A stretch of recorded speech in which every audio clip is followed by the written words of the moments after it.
Okay, now that you've understood some of the basics of autoimmunity, we're going to talk about a few specific disorders. There are many disorders that are thought to be due to autoimmunity. We'll cover some of them as we go through this course. In this section, we're going to cover some of the prototypic disorders. And the most classic disorder that's associated with autoimmunity is this first disorder, which is called systemic lupus erythematosus, or also often known as simply lupus. Now, this is a chronic disorder. Once patients develop it, they essentially have it for the rest of their life. It's a systemic disorder, which basically means that it involves multiple organ systems, and of course it's autoimmune. This disorder will be associated with flares and remissions, so the patients will get a flare in which the symptoms will become worse, and then that'll remit, and then over time they'll develop another flare, and then that will remit, and then over time they develop another flare, and that's a common state of occurrence for patients with lupus. It classically arises in a middle-aged female, as is relatively common with autoimmune disorders, that demographic of middle-aged females, and it is more common in African Americans and Hispanics. Now, I should note that it can occur in children, and it can also occur in older adults. However, the female bias is less dramatic. So, for example, if you look at individuals that are middle-aged who develop lupus, for every 10 females that develop lupus, 1 male will develop lupus. Whereas if you look at children and older adults, for every 2 females that develop lupus, 1 male will develop lupus. And so the female bias is less dramatic in children and adults.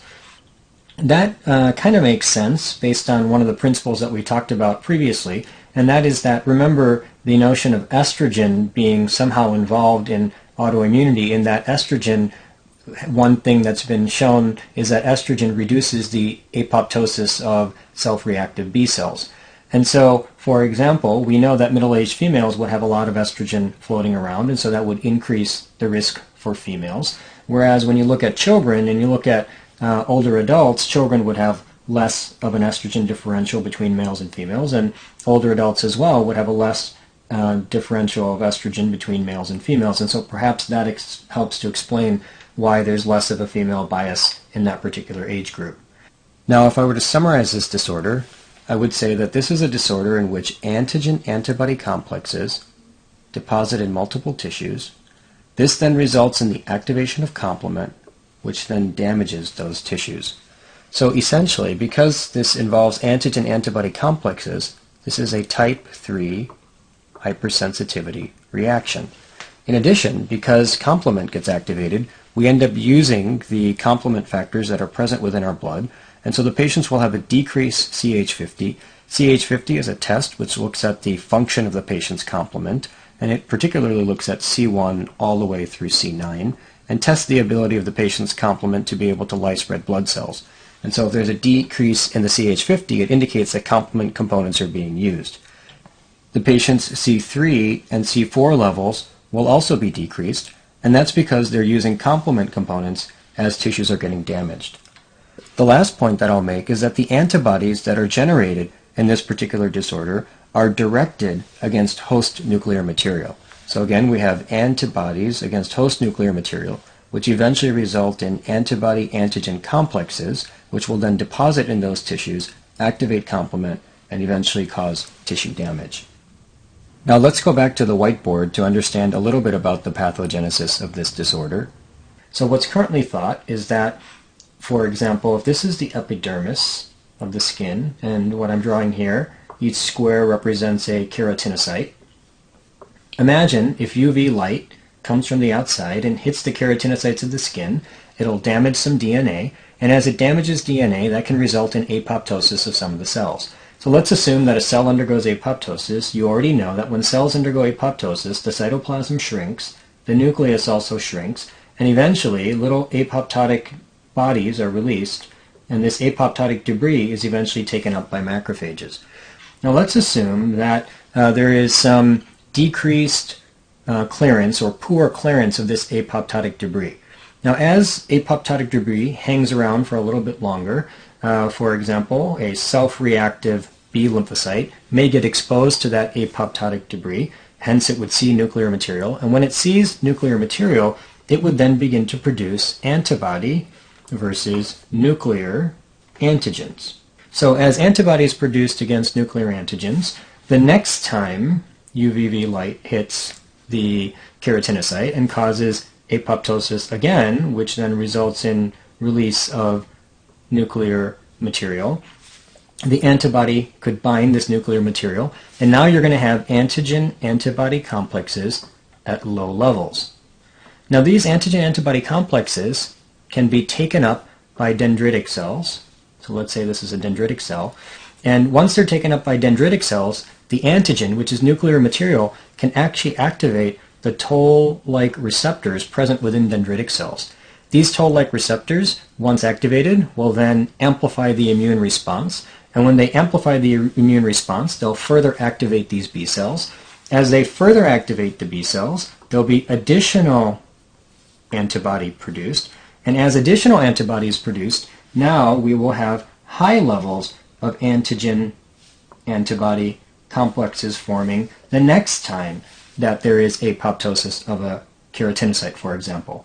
These high levels of antigen-antibody complexes can enter into the blood, for example, and then deposit in multiple tissues. And as they deposit in multiple tissues, they can result in the activation of complement, which can then damage tissues. And so this is the current sort of paradigm of how patients might develop lupus. One of the observations that helps to support this theory of pathogenesis is the fact that patients with early complement deficiency have an increased risk of developing lupus. In order to understand this, remember that the disorder is a problem of the formation of antibodies against host nuclear material. So here's your host nuclear material. And when you have these antigen-antibody complexes, complement is essential for clearing antigen-antibody complexes. For example, when you have antibody bound to antigen, in this particular case this would be IgG, then C1 will attach, and when C1 attaches, eventually C4 will come by, and C4 will be cleaved, and when C4 is cleaved, eventually C2 will attach, and C2 will be cleaved, and when you have the C1q, C2, C4 complex, that's also a C3 convertase, so that would form a C3 convertase. And the C3 convertase, of course, would take C3 and would cleave it to C3a and C3b. And C3b, remember, is an important opsonin. So as C3b begins to attach to this complex, it would act as a opsonin, which would then allow for removal of this antigen-antibody complex. For example, macrophages have the ability to recognize C3b and will use it as a means to take up this antigen-antibody complex. Similarly, if the antigen-antibody complex is in the blood, erythrocytes have a receptor on them, which is called CR1. And CR1 has the ability to bind C3b. When this binds to the antigen-antibody complex, it'll take the antigen-antibody complex to the spleen, and in the spleen the macrophages will then eat and remove the antigen-antibody complex. So essentially what we need to recognize is that complement is necessary, in particular the early complement components of the classical pathway are necessary to remove and clear antigen-antibody complexes. And so it wouldn't be too hard to imagine that if we had a deficiency of these early complement proteins, that we would have an increased risk of developing lupus. And in fact, patients with deficiency of early complement proteins, half of them will develop lupus. And the most common complement deficiency to arise among these three would be a deficiency of C2. And so these are some things that you should be aware of concerning early complement deficiency and its association with lupus. Clinically, patients with lupus will have a whole bunch of findings, and I know that sometimes students have difficulty remembering these, but if you put them together, it's not too difficult. So first, let's start with a few of the nonspecific findings. So the patients are going to have fever, they're going to have weight loss, and they're going to have fatigue. And I don't think that's too difficult to remember because anybody who's got activation of the immune system is going to have fever, weight loss, and fatigue. Similarly, they're going to have lymphadenopathy where there'll be expansion of the lymph nodes, and the lymph nodes will become big. And the reason the lymph nodes become big is, again, you've got activation of the immune system. So all of these findings are nonspecific, although they're very common in patients with lupus. They don't help us to make a firm diagnosis of lupus because they can be seen in many other disorders. In addition, patients with lupus will also have something called Raynaud phenomena, and that's a circumstance where patients get arterial vasospasm so that you can see this change in color, usually in their fingertips or on the tip of their nose, for example, where it changes from white to blue to red.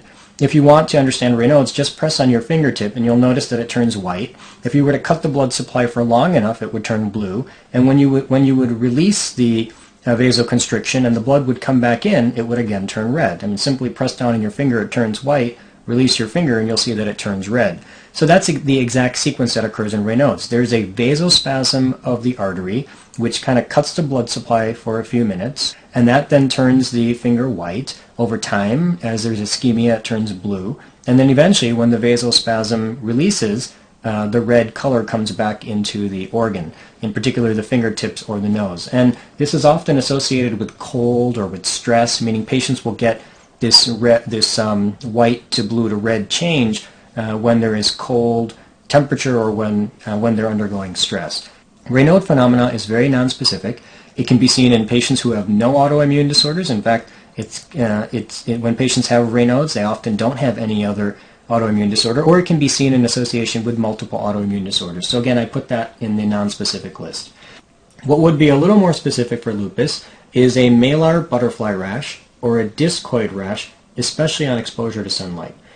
The malar butterfly rash is a rash that's seen over the cheekbones, and here is an image of such a malar butterfly rash. So it's called a butterfly rash because of this pattern here, and of course this is seen over the cheekbones, and so that's a classic rash that can occur in patients, especially when they are exposed to sunlight. So that's a feature of lupus that you should be aware of.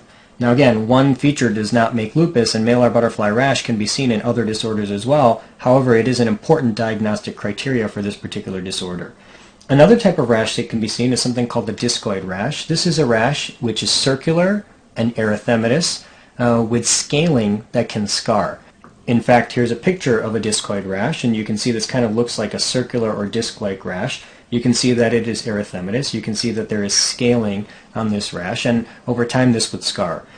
It's this type of rash that actually led to the name lupus. Lupus literally means wolf, and it was thought that this disorder arose when a person was bit by a wolf in the middle of the night. And so they would get these lesions that would scar, and so people would call this lupus because they thought that this was due to a wolf bite. And so it is important to be aware of this classic lesion, and this is also one of the diagnostic criteria as well. So a malar rash or a discoid rash, especially upon exposure to sunlight. Now there are 11 official criteria for lupus, and of those 11, number 1 is a malar rash, number 2 is a discoid rash, and number 3 is a rash upon exposure to sunlight. So 1, 2, and 3 are taken care of right there. Now I should take a moment to just be clear that although we're going to list 11 criteria, not all criteria are going to be seen in any particular patient. In fact, you only need 4 of these criteria, or at least 4 of these criteria, in order to make a diagnosis of lupus. Other features that can be seen are oral or nasal pharyngeal ulcers. In fact, this is the 4th criteria. Arthritis. When patients get arthritis, this usually involves peripheral joints, usually 2 or more joints. The joints will be tender and swelling, but there will be no deformity, and that is number 5 criteria. Number 6 criteria is that patients get inflammation of the serosal surfaces.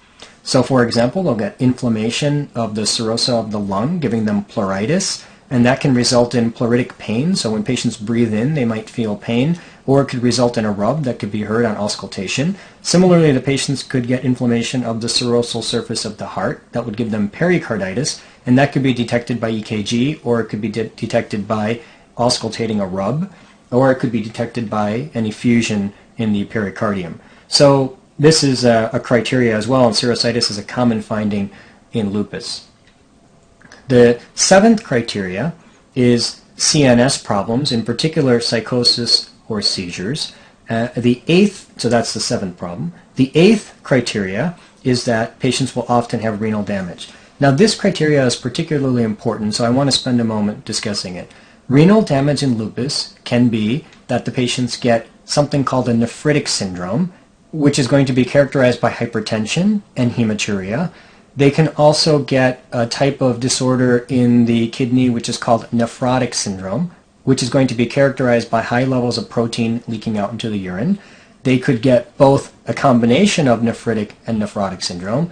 They could have no damage to the kidney, Damage to the kidney is not always necessary in lupus, and so there's a wide spectrum of damage that can occur within the kidney. But the kidney is very important because it's a common cause of death in patients with lupus, and so you do need to be aware of what can happen in the kidney. The highest yield points concerning renal damage are the following. The first is that the most common and most severe problem that the patients can have in the kidney is called diffuse proliferative glomerulonephritis. And this is a type of nephritic syndrome. We'll talk more about nephritic syndrome when you do the renal section, but you should just bury in the back of your brain that this is a type of nephritic syndrome. Another high yield point is that patients who have proteinuria and nephrotic syndrome, and again you'll cover nephrotic syndrome when we do the renal section, will have a type of damage in the kidney called membranous glomerulonephritis. So this is criteria number 7, this being 6.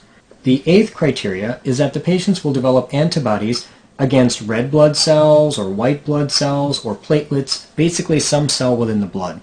And as they develop antibodies against those cells, they'll begin to damage those cells. And so if it's red cells, they'll get an anemia. If it's platelets, they'll get a thrombocytopenia.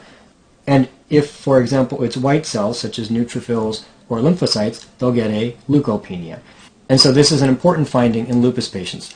And now I'd like to make one important point here, and that is this finding is going to be due to a type 2 hypersensitivity reaction. Remember that in general, lupus is a type 3 hypersensitivity reaction where antibody and antigen complexes will deposit in multiple tissues. However, in patients who have lupus who develop this problem in their blood, generally what happens is they have a direct antibody against the red cell, for example, and that then results in destruction of the red cell. And so that's a type 2 hypersensitivity.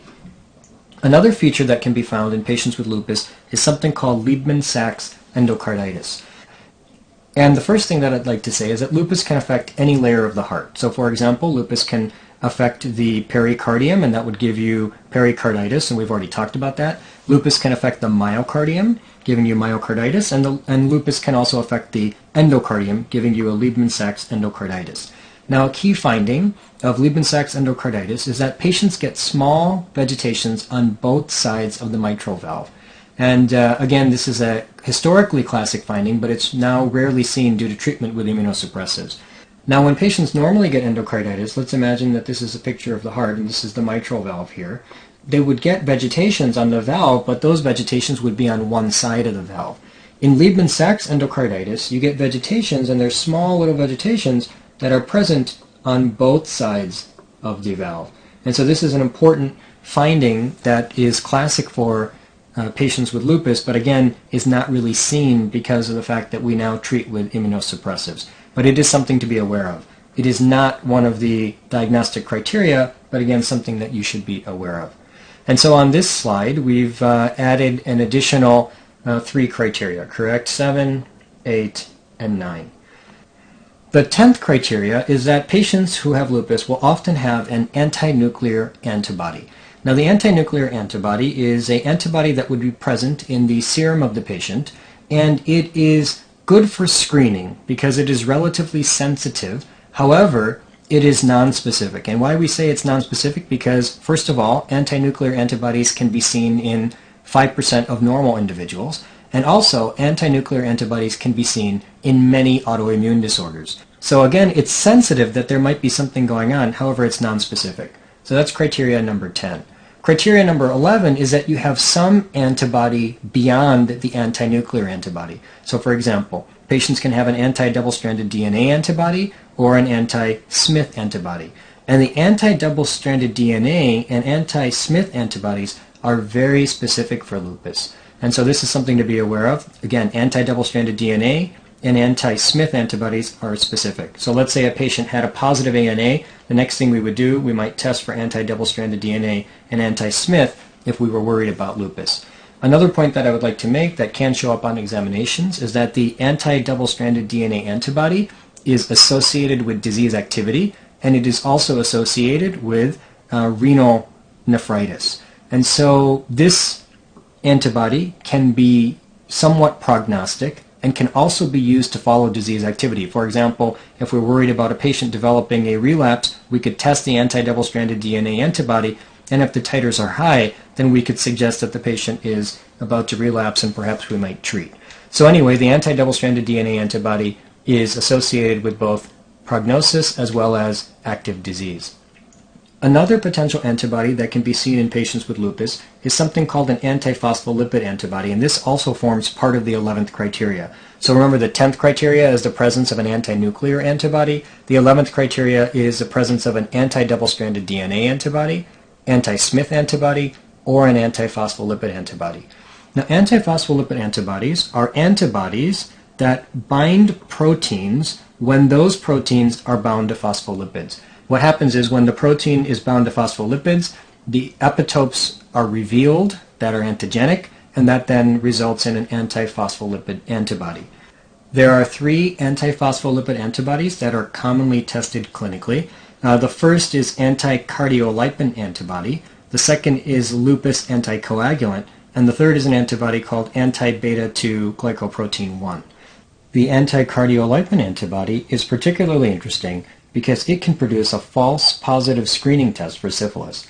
Now recall that when we screen for syphilis, we use one of 2 tests, the VDRL or the RPR, and these tests are actually looking for the presence of anti-cardiolipin antibodies. In fact, when patients get infected with syphilis, that results in tissue damage, lipids are released, and it's common for patients with syphilis to develop anti-cardiolipin antibodies. And so these 2 tests actually have cardiolipin as a reagent, and they look for anti-cardiolipin antibodies.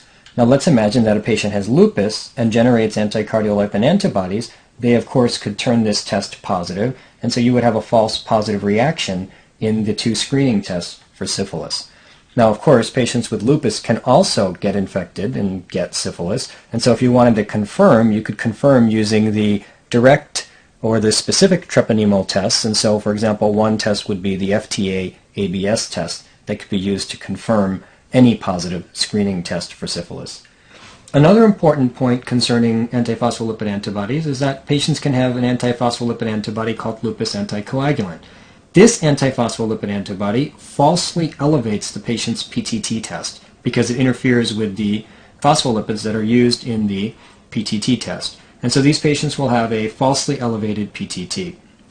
Now what's interesting about these patients with lupus anticoagulant is that those patients can also have an associated syndrome called the antiphospholipid antibody syndrome.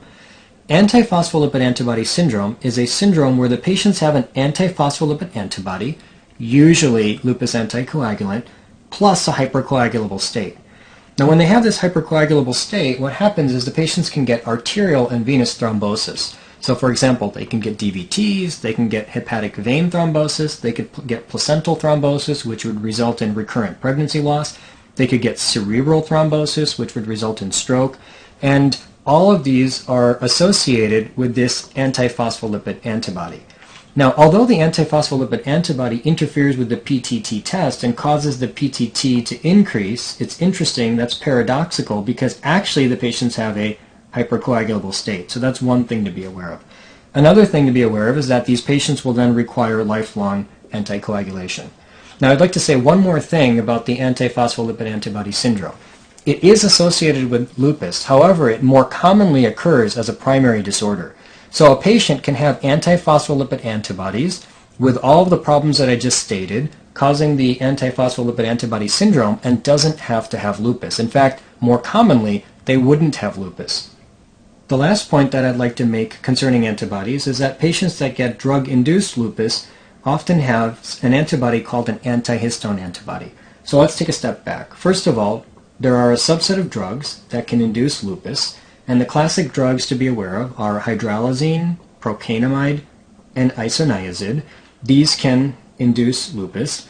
When patients get drug-induced lupus, they will have a positive ANA, anti-nuclear antibody, and then that ANA will be specific to antihistone antibodies. So you would test for antihistone antibodies, and the antihistone antibody would be positive. Now, some other features of drug-induced lupus is that the patients will develop rash, serositis, and hematologic problems. However, CNS and renal involvement is rare with drug-induced lupus. And finally, the last point is that if you remove the drug, this will usually result in remission of the drug-induced lupus. Treatment for lupus is that patients should avoid sunlight. Again, the whole notion that sunlight is damaging DNA, resulting in apoptosis, resulting in antigen-antibody complexes. So one thing would be to avoid sunlight. If the patient undergoes a flare, we could give glucocorticoids. Of course, what's driving the entire process is the immune system, and so if you give glucocorticoids, you'd suppress the immune system. And if the patients have refractory disease or if the patients have severe disease, other immunosuppressive agents can be used. Now with this treatment, the prognosis is fairly good. There is a greater than 90% 5-year survival. This is important because in the 1950s, the 5-year survival was less than 50%. So treatment has certainly helped the 5-year survival. Renal failure and infection are the most common causes of death. Renal failure, we've talked about the importance of renal involvement in lupus. And infection, there's kind of two ways by which patients could get infection. Number one, we're treating the patients with immunosuppressives, so that could result in infection. And number two, remember that patients can generate antibodies to their white cells, and so if they damage the white cells, that would increase the risk of infection as well. So renal failure and infection are the most common causes of death. Again, I'll remind you of two high-yield points here. Patients who have nephritic syndrome will have a diffuse proliferative glomerulonephritis. Patients who have nephrotic syndrome will have membranous nephropathy. That often shows up on exams. And then the final point is that if patients do survive late, then one of the common causes of death, or increasingly common causes of death, is accelerated coronary atherosclerosis. So these patients tend to have a coronary atherosclerosis that is accelerated for their age, which can also result in death, especially if they manage to avoid renal failure and infection as causes of death. The second disorder that we're going to discuss is called Sjogren's syndrome. This is characterized by autoimmune destruction of the lacrimal glands and the salivary glands. The autoimmune destruction is mediated by lymphocytes, and so it is an example of a type 4 hypersensitivity reaction. Patients who have Sjogren's syndrome will classically present with dry eyes because of the destruction of the lacrimal glands. They will present with dry mouth because of the destruction of the salivary glands. And in addition, patients can also complain or have the feature of recurrent dental caries. This is because recall that the salivary gland is normally producing fluid, and that fluid will wash over the surface of the teeth and it'll maintain some degree of cleanliness. However, if we lose the salivary glands, then that would increase the risk of development of dental caries. Women usually present at an older age, so it's classically an older woman, and they might complain of not being able to chew a cracker, and that's again because you need the secretions of the salivary gland to add the moisture to the cracker. And they also might complain of a feeling of dirt in their eyes, and that's because the lacrimal glands are constantly pushing fluid over the surface of the eye, which helps to wash away any dirt that might come into the eye from the outside environment. So these patients obviously don't have their lacrimal glands, and so they might get the experience of feeling dirt in their eyes. Now, although the classic presentation is that of dry eyes and dry mouth, it's important to recognize that patients can also have extra glandular manifestations. So, for example, patients can have joint problems, CNS problems, skin problems, etc. When patients have Sjogren's syndrome, it could be primary, or it can be associated with another autoimmune disorder. It's very common for Sjogren's to be associated with another autoimmune disorder. There's a whole variety of autoimmune disorders that can be associated with Sjogren's. However, the most common is rheumatoid arthritis, and so that's an important high-yield point to be aware of. Patients who have Sjogren's syndrome will often have something in their blood called rheumatoid factor. This is usually seen in rheumatoid arthritis, however, can also be seen in patients with Sjogren's syndrome, and it's one more of those associations to be aware of. Now, what's interesting about rheumatoid factor is that if the patient had rheumatoid arthritis, you would expect rheumatoid factor. However, even if the patient doesn't have rheumatoid arthritis, meaning they have primary Sjogren's syndrome, they often also have rheumatoid factor in their blood. And so this is something that some people have recognized as a diagnostic criteria, i.e. the presence of rheumatoid factor in the blood. Patients who have Sjogren's syndrome will have a ANA, or an anti-nuclear antibody, and in particular they will have antibodies against ribonucleoproteins.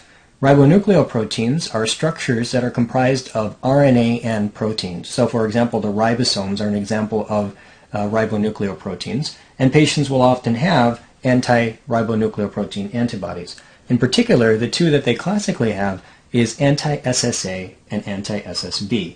Now, there's no rocket science here. SS indicates that this is Sjogren's syndrome, and the A represents the A antibody, and the B represents the B antibody. So no one's ever going to ask you whether SSA and SSB are associated with Sjogren's because the name kind of gives it away. However, what you should be aware of regarding SSA and SSB is that, first of all, the epitopes are ribonucleoproteins. So SSA and SSB are anti-ribonucleoprotein antibodies, number one. Number two, patients who have SSA and SSB will often have extraglandular manifestations. And number three, and perhaps the most high yield, is that patients who have SSA and SSB, the SSA in particular can cross the placenta if the patient's pregnant and can attack the baby or the fetus. And so these babies can develop neonatal lupus. Neonatal lupus is characterized by rash and hepatitis and thrombocytopenia and anemia. But most important, one of the key complications of neonatal lupus is congenital heart block. And so this is a high yield point that you want to take home. The association of pregnancy and SSA with neonatal lupus, and in particular congenital heart block. Now interestingly, you can also see SSA and SSB in a subset of patients with lupus. So there is a fairly significant subset of patients with lupus that can also have SSA and SSB. And this is important because if they have SSA or SSB, they would again have the risk of neonatal lupus and would again have the risk of congenital heart block. So it's important when a patient has SLE and gets pregnant that we screen pregnant patients to make sure that they don't have anti-SSA or anti-SSB. And if they do, that we then watch for or recognize the risk for neonatal lupus with the feared complication of congenital heart block. There are some additional diagnostic criteria for Sjogren's syndrome. Recognize that dry eyes and dry mouth can occur from other things other than Sjogren's syndrome. In addition, SSA and SSB can be present due to other things other than Sjogren's syndrome. So one of the important diagnostic criteria is that we can do a biopsy of the minor salivary glands. What happens is we do a biopsy of the lip and we look at the minor salivary glands that are associated with the lip, and we can look for the presence of lymphocytes that are attacking the minor salivary glands, and that's called lymphocytic sialadenitis, and that's an important diagnostic criteria to establish a diagnosis of Sjogren's syndrome as well. To highlight this important diagnostic criteria, I've included this image. So on the left here is relatively normal tissue. This is a lip biopsy from a patient with suspected Sjogren's syndrome, and we of course have biopsied the minor salivary gland. Now when you look at this, you'll notice that you see a bunch of glandular-like structures. Notice that some of the cells contain more pink cytoplasm, and these represent the serous cells, which are producing a more watery fluid, and other cells have a more abundant clear cytoplasm, and these cells represent the mucinous cells, which produce a mucus-like fluid. The watery fluid and the mucus-like fluid will combine together to make saliva. On the left again, this is relatively normal. When you move away from the left and you come to the center, you notice that there is this lymphocytic infiltrate, which is destroying some of the salivary gland. And so this would help us to make a diagnosis of Sjogren's syndrome. The reason we do the biopsy is to exclude other causes of destruction of the salivary gland. And so some of the things that we would want to exclude include, for example, amyloidosis. So we would want to confirm that there's no amyloid deposition within the gland. Similarly, we might also want to exclude a disease or a disorder called sarcoidosis, which is essentially a disorder in which you get non-caseating granulomas in multiple organs throughout the body.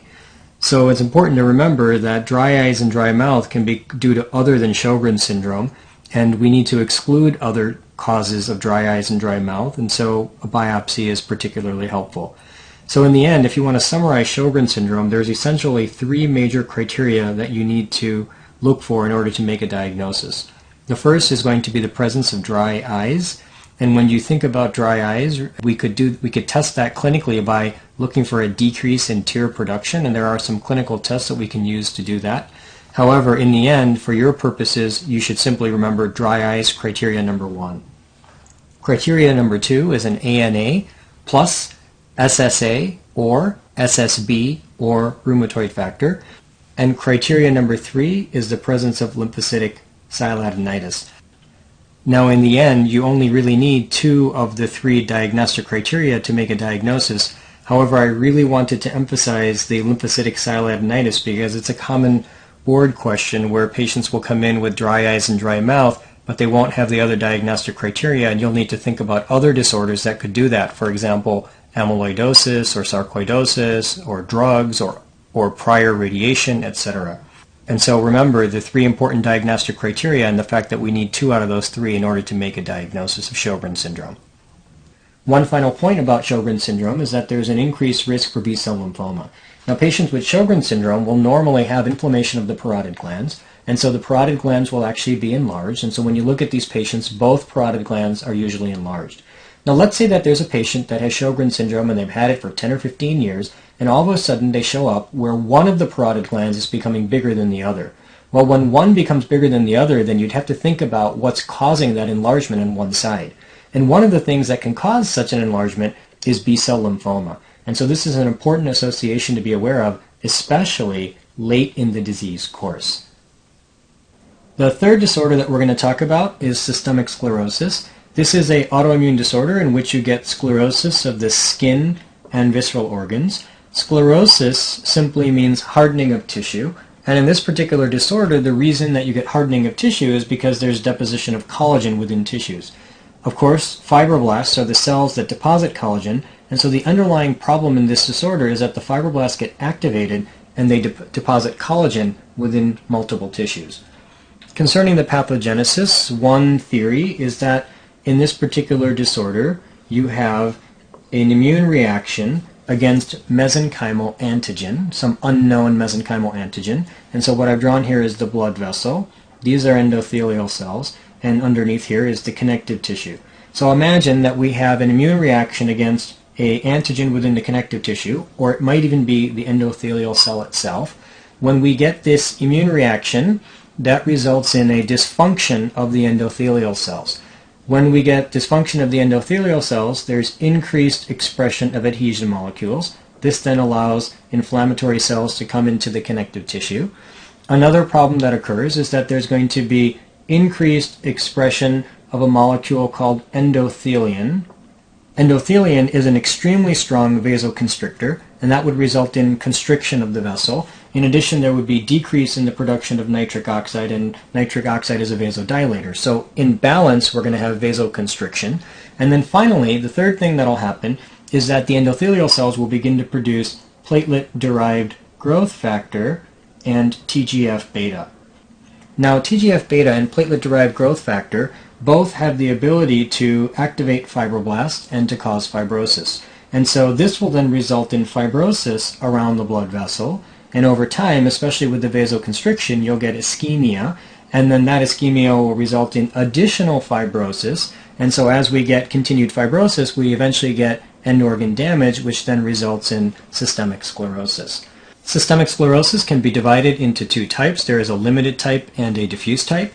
In the limited type, there is limited skin involvement with late visceral involvement. The prototype of this subtype is called the CRESS syndrome. C stands for calcinosis. Calcinosis means that the patients get deposition of calcium in subcutaneous connective tissues. And the C also helps me to remember that the patients have an anti-centromere antibody. The R stands for Raynaud phenomena, so these patients will often have Raynaud phenomena. Again, remember that Raynaud phenomena, it usually occurs in the fingertips or the tip of the nose or the earlobes, for example, and it results when the patient's exposed to cold or stress. This then causes an arterial vasospasm, which then causes the tip of the finger, for example, to turn white and then eventually blue, and then when the vasospasm releases, to become red again. This is one of the earliest signs that it's seen in the limited type of systemic sclerosis. It's often seen years before any other symptoms or signs develop. But remember that Raynaud phenomena can also be seen in lupus patients. It can also be seen in normal patients, and so it's not specific for the disorder. The E in the CRESS stands for esophageal dysmotility. Let's go back to the whiteboard to remind ourselves. Here is the esophagus, and then we have, of course, the esophagus feeding into the stomach. And so what can happen in these patients is that they can get fibrosis of the wall of the lower portion of the esophagus. That would result in dysmotility, and perhaps the patients could even have difficulty swallowing both solids and liquids. The reason for both solids and liquids is because we require peristalsis to bring down both solids and liquids, and if this wall was fibrosed, we would not have the normal peristalsis of the esophageal tube. In addition, because we get fibrosis in the lower portion of the esophagus, there can be disruption of the gastroesophageal junction, and if there's disruption of this junction, there can be reflux of acid from the stomach back into the esophagus, and so these patients can also have gastroesophageal reflux disease. The S stands for sclerodactyly. Sclerodactyly refers to fibrosis of the skin of the hands, and in fact that's what we mean by limited skin involvement, that it usually involves the skin of the hand. Now the fibrosis of the skin of the hand will make the skin tight, and so you'll lose the wrinkles on the skin that is present on the surface of the fingers, for example. And eventually the tightness of the skin can even constrict the blood vessels so that the patients can get necrosis and ulceration of the fingertips. And then finally, the T represents telangiectasias of the skin. Telangiectasias are dilated capillaries, and this would result in red marks on the skin. Now, although the limited type can be summarized by CREST, some patients can develop more extensive internal organ involvement, but overall the prognosis is good. A second type of systemic sclerosis is the diffuse type. And in the diffuse type, you get diffuse involvement of skin with early visceral involvement. Now, any organ can be involved. Classic organs include vessels, giving you Raynaud phenomena. The most commonly involved organ system is the GI tract. This can, for example, involve the stomach, leading to delayed emptying. It can involve the small bowel, leading to malabsorption. The esophagus is the classic site, and when you get esophageal involvement, you get dysphagia.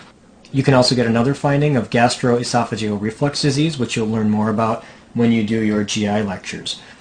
The lung is also an important site of involvement. Pulmonary involvement is the most common cause of death, so you should know that the patients with this disorder, when it involves the lung, they can get interstitial fibrosis or they can develop pulmonary hypertension. The kidney is also an important organ that can be involved. The kidney is the second most common cause of death. The most feared complication of the kidney is called scleroderma renal crisis, and this is when patients get sudden onset of acute renal failure and severe hypertension. The good thing about this is that if you treat it with ACE inhibitors and you normalize the high blood pressure, that can lead to a resolution of the crisis, and so that's an important thing to be aware of. And then finally, patients can also get involvement of the heart, and so they can, for example, get heart failure because of the pulmonary hypertension, or they may actually get fibrosis of the cardiac tissue itself. One important association to be aware of is that patients with the diffuse type will have antibodies against DNA topoisomerase 1. So limited type anticentromere antibodies, diffuse type DNA topoisomerase 1 antibodies. Here's a picture of a hand of a patient with systemic sclerosis. Notice here and here and here that there are decreased wrinkles on the surface of the fingers. In fact, if you look at your own fingers, you'll be able to recognize wrinkles, but notice that there's a loss of wrinkles here, and that's because there's a tightening of the skin because of the deposition of fibrosis within the skin, making the skin thick and hard. And so you're not able to perceive these wrinkles. Another important thing to recognize is that there's this lesion here on the thumb. This so happens to be calcinosis. There's calcium that is deposited. There's calcium that has deposited in the connective tissue underneath the skin there. And so this is an example. In fact, this patient had the limited type of systemic sclerosis. One important thing that I should mention here, the hand is commonly involved in both the limited and the diffuse type. However, in the limited type, it would be limited to the hand usually, and in the diffuse type, it would involve the hand plus multiple other sites, for example, the limbs, the chest, the abdomen, etc. And so that would give you a clue that the patient actually may have diffuse scleroderma. The final disorder that we're going to talk about is called mixed connective tissue disease. This is an autoimmune disorder in which you get mixed features of lupus, systemic sclerosis, and polymyositis. Polymyositis is a disorder that we're going to talk about later in this course. So for example, the patients can have arthritis, like you might see in a lupus patient. They can have esophageal dysmotility with some gastroesophageal reflux disease, as you might see in a patient with systemic sclerosis. And they can have myalgia with inflammation of the muscles, or myositis, which you might see in a patient with polymyositis. Now, what's interesting about this disorder is that the patients usually begin very nonspecifically. For example, they'll have fatigue, myalgia, low-grade fever, Raynaud. These are the characteristic initial signs. And so they won't really be placed into any particular connective tissue disorder. Over time, they begin to develop overlapping features, for example, of lupus and systemic sclerosis and polymyositis, as I've already described, and then that allows you to classify them as mixed connective tissue disease. There are some hallmarks of the disorder. For example, patients with MCTD or mixed connective tissue disease often have Raynaud's. They usually lack severe renal involvement. They usually lack severe CNS involvement. They usually have very severe arthritis and severe pulmonary hypertension. In fact, pulmonary hypertension is the major cause of death. But the most important take-home and the highest yield is that patients with mixed connective tissue disease will have an ANA, but they'll also have antibodies against U1 ribonucleoprotein. And that is a very important take-home point. So that concludes this section on more specific autoimmune disorders.